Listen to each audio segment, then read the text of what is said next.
The submitted material explores the rise of a citizen militia led by Mordechai David in South Tel Aviv, organized to combat violent teen gangs amidst systemic paralysis.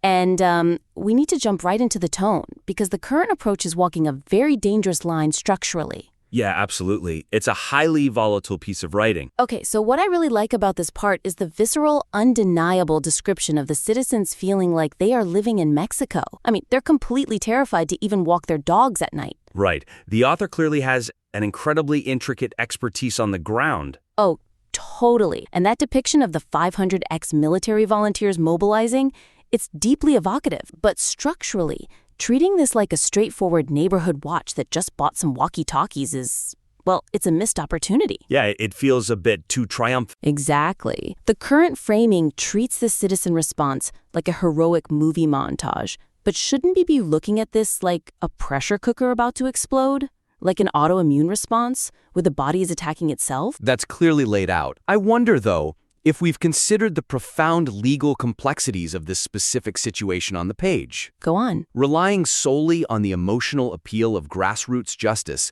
severely downplays the inherent dangers and legal ambiguities of an unauthorized civilian militia. Yeah, that makes a lot of sense. Because the weakness here is that the text currently adopts an almost entirely uncritical stance toward this mobilization. You have hundreds of quote-unquote serious guys, these ex-military personnel, deciding to take the law into their own hands. Right. And by leaning so heavily into this unvarnished narrative of saving our brothers, the piece inadvertently minimizes the very real risk of escalating street violence and chaotic vigilantism. I hear you on wanting to introduce some moral ambiguity, but I have to push back just a little bit. Sure, what's your concern? Well, if the author spends too much time moralizing about vigilantism, don't they risk diluting the very real terror these citizens are facing? That is a fair point. Like, I worry that if we inject too much caution into the text, the author will start to sound like a scolding parent, and that would just completely deflate the tension they've built, you know? Right, and that's exactly why the author shouldn't be the one doing the scolding. The suggestion is to deliberately balance the narrative tone by amplifying the cautionary voices that are actually already present in the raw source material. Oh, interesting. Yeah, the author doesn't need to step out from behind the curtain and lecture the reader. They just need to explicitly explore that fine line between community defense and lawlessness using the characters they've already introduced. I see.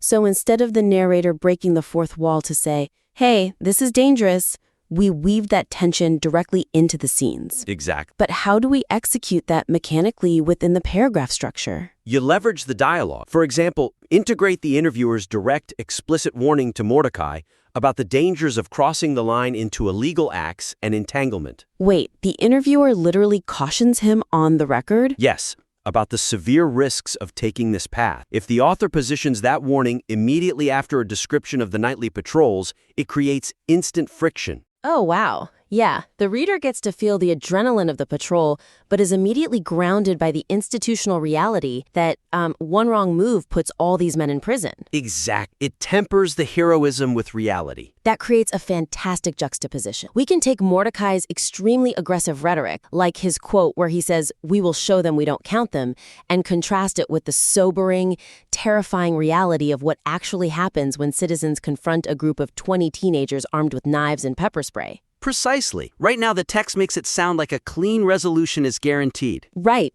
which it never is. But if we structurally pit Mordecai's confidence against the chaotic reality of a dark alleyway encounter, the reader realizes that this isn't a movie. It's a tragedy waiting to happen. There needs to feature the panelist's suggestion from the source material. Remind me, which suggestion was that? The panelist explicitly suggests that these volunteers should just join the official civil guard or the police volunteer force. Oh, right. Using that as a critical counterweight to the narrative of independent vigilante action makes a lot of sense. It really does. It demonstrates to the reader that there are authorized pathways for this energy. Exactly. By including that alternative, the text isn't saying the citizens are wrong to be angry. It's acknowledging that the method they are choosing is incredibly fraught.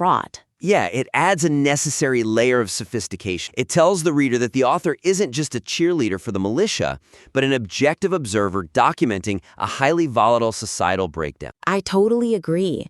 But, if we are going to spend all this time exposing the severe physical and legal risks of these unofficial patrols, the material desperately needs to clearly justify why these citizens feel forced into this extreme corner to begin with. Right, the motivation has to be rock solid. We have to properly contextualize the desperation. As I understand it from the notes, the argument here is that the police are entirely absent. But wait, reading the text closely, the police are making arrests? The breakdown isn't on the streets, it's in the courtroom. Is the connection between A and B fully established in the material, or is that an area to potentially bolster? Definitely an area to bolster. Right. Relegating the judicial system's catch and release policy to a secondary detail obscures the actual root cause of the neighborhood's crisis. It totally buries the lead. Exact. When we look at completeness and focus, the structural hierarchy of the information is severely misaligned right. The weakness is that the current draft treats the physical clashes between the militia and the youths, whether they are Eritrean, Filipino, Arab, or Jewish, as the primary conflict of the story. Yeah, it reads like a turf war. Right, and it essentially glosses over this absolutely critical admission from a Tel Aviv police officer, effectively burying the fact that law enforcement is acting, but the courts are entirely nullifying their efforts. Which completely changes the ecosystem of the narrative. I mean, if the police aren't doing their jobs, we have a localized story of neglect. Yes. But if the police are doing their jobs and the judges are releasing violent offenders the very next day, we have a much larger story of systemic bureaucratic paralysis. So the suggestion here is to shift the structural focus entirely. The author needs to make the paralyzed justice system the central antagonist of the piece. Oh, I like that framing. The system as the antagonist. Yeah, they need to frame the street violence as merely a symptom of this massive bureaucratic failure, rather than the disease itself. That takes the piece from being a localized street brawl into a gripping institutional thriller. But conceptually, I'm trying to figure out how we restructure the front half of the document to establish this new antagonist. Well, to do this, the author needs to pull some of these buried anecdotes right to the forefront. Like what? There is this astonishing moment in the material where a 15-year-old suspect who has already stabbed and robbed people 3 times literally laughs in a police officer's face during an interrogation. Oh, wow, yes. He boasts, "I'll be out tomorrow. Put me on TikTok." And right now, that's buried in the middle of a dense paragraph on page 3. That detail cannot be buried. It is the perfect, chilling encapsulation of the systemic failure. It really is. So how does moving that to the front change the reader's perception? Well, think about the emotional reaction. If we open the section with that laughing 15-year-old, the reader's blood immediately boils at the audacity. Totally. By the time we introduce the 500 ex-military volunteers, the reader isn't questioning why they formed. They are practically begging for someone to step in because the state has clearly lost control. Yeah, you're aligning the reader's frustration with the citizen's frustration. And building on that inverted authority, you have this absurd, almost tragicomic detail of the police officer calling Mordechai at 1 a.m. Oh, that part is wild. I was genuinely confused when I first read it, but it's brilliant. The officer calls the citizen militia leader in the middle of the night, entirely on the defensive, just to explain that the police do arrest the suspects. Right, he's basically pleading with him. Exactly.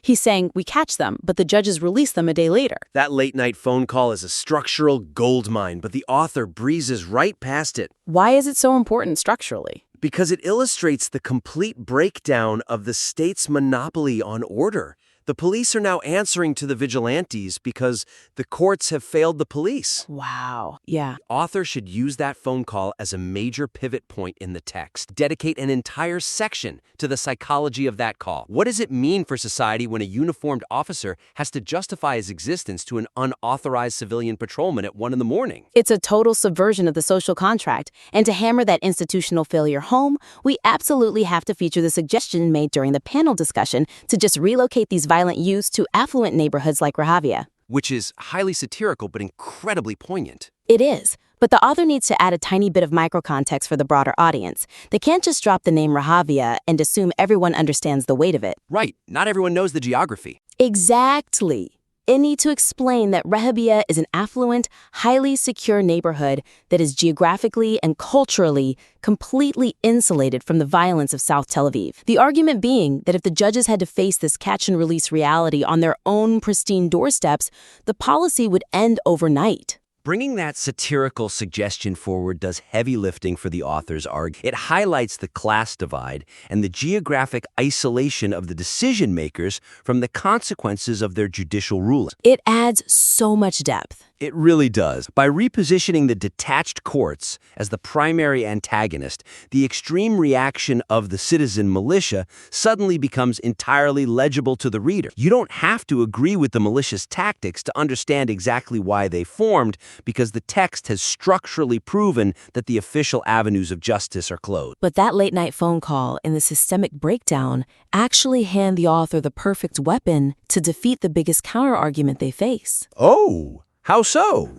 Well, if the courts are broken and the social contract is void, you can't just compare this to a random bar fight. Let's look closely at the section discussing the pushback, specifically the part where a panelist challenges Mordechai by bringing up recent crimes committed by native citizens, specifically Jewish crime, in Petah Tikva and Beersheva. That makes sense. But could the evidence also support a different conclusion, like the fact that these crimes belong to entirely different operational categories? Exactly. Brushing past the structural differences between spontaneous criminal acts and organized territorial terror weakens the credibility of the material's core thesis. Yeah. The weakness here is how hastily the text swats away this pushback. When the source introduces this counter-argument that native citizens also commit horrific crimes, like the tragic murder of a youth in Petah Tikva, the submitted material dismisses it as mere whataboutism in a single sentence. It just glosses over it, It completely avoids engaging with the friction. which is a massive missed opportunity for the author to flex their analytical muscles. Readers are smart. When they see a valid, complex counterargument dismissed too quickly, they immediately become skeptical of the author's objectivity. Right. They start wondering what else is being left out. Exactly. The suggestion here is to explicitly deconstruct the differing anatomies of these crimes, to validate the intense local response. Don't hide from the comparison. Lean all the way into it. But doesn't spending too much time deconstructing counter-arguments bog down the pacing of the piece? If we detour into a forensic analysis of a crime in Beersheva, do we lose the narrative momentum of South Tel Aviv? Not if you use it to emphasize the distinct operational methods of the gangs operating in South Tel Aviv. You use the counterargument as a foil to prove to the reader exactly what makes this specific situation uniquely terrifying. Oh, so you contrast them directly. Yes, you aren't taking a detour, you are sharpening the tip of your spear. So we need to draw a sharp, clinical contrast on the page. We can use Mordechai's own defense from the raw material. He distinguishes between a spontaneous ego fight outside a nightclub where someone throws an insult and it tragically escalates into fatal violence versus a premeditated nightly operation where 50 coordinated youths ambush lone pedestrians. Right. One is a tragic failure of individual impulse control. The other is organized, systemic, territorial control. And the author has the concrete examples right there in their notes to prove this distinction mechanically. Wait, which examples? Think about the specific tactics used by the South Tel Aviv gangs that the author mentions in passing.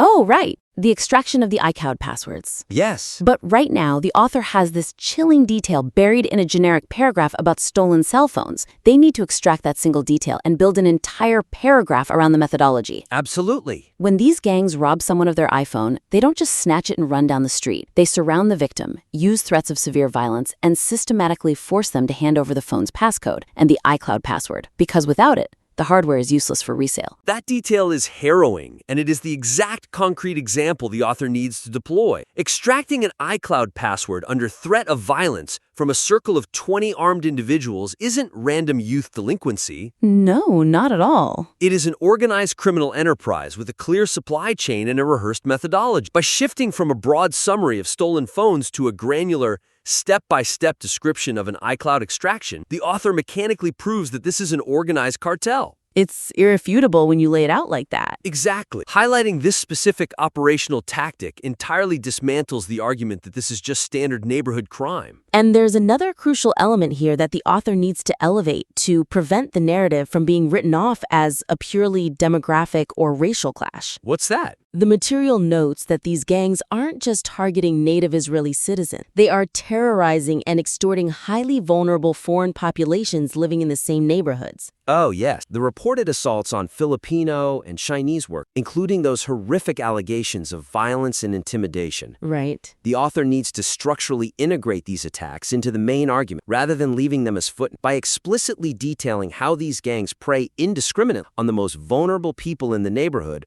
regardless of their background, the author proves that this is a universal neighborhood threat. Yeah, it structurally elevates the conflict. It moves the reader away from seeing this as a narrow us versus them demographic dispute and forces them to view it as a fundamental fight for basic civic order and human safety. It makes the thesis incredibly robust. If the author addresses the counterargument head-on by showing the anatomy of the crime, the 50-person ambushes, the calculated password extractions, the targeting of vulnerable foreign workers, the reader has no choice but to agree that this is a unique, organized crisis requiring urgent intervention. It's just bulletproof. Exactly. Embracing the counterargument and dismantling it with precise, operational details is the hallmark of truly authoritative writing. It shows the reader that the author isn't just emotionally invested in the militia, but is analytically rigorous about the facts on the ground. Okay, so to synthesize this discussion, we have 3 highly actionable structural takeaways for the listener to apply to their draft. First, introduce the severe legal and physical dangers of vigilantism to balance the emotional tone, bringing in those cautionary voices like the interviewer and the panelist to highlight the risk of the situation exploding. Second, elevate the catch-and-release judicial failure to serve as the core systemic antagonist,